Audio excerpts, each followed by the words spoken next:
Who would make white trail shoes and who would buy them? Well, I did because they were 50% off and that was definitely worth it for me.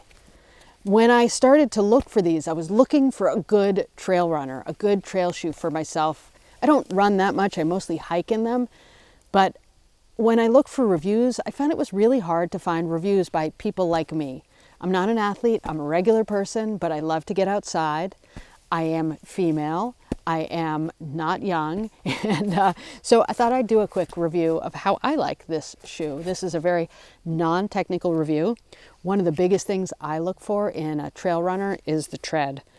I live in the Northeast. I spend a lot of time on steep hills, muddy hills, and traction makes all the difference in the world. It can be the difference between sliding down a hill on your butt or walking down upright.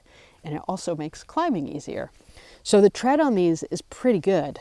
The other thing that I really like about these is the wide toe box. I'm very fortunate. I worked for myself for most of my career, and that meant I could spend a lot of time barefoot, just around the house, in my office, and I don't like squishing my feet into my shoes, and as I get older, I think it starts to cause some pain in the bottom of my feet when I do get squeezed into shoes that don't fit right. So the wide toe box is really good for me.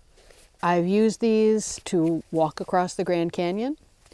The tread was great for that. I used them to climb Mount Washington. For some of that rock surface, I wonder if like a Vibram sole might have been a little bit grippier. They weren't great. They weren't terrible, but they weren't great.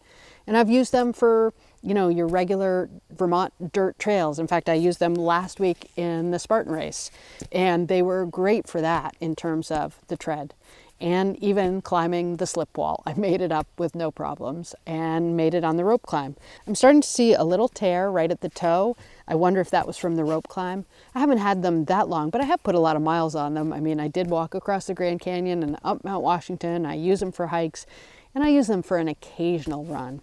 I do also find that when I run on pavement, these are not great for my feet. I need more cushioning.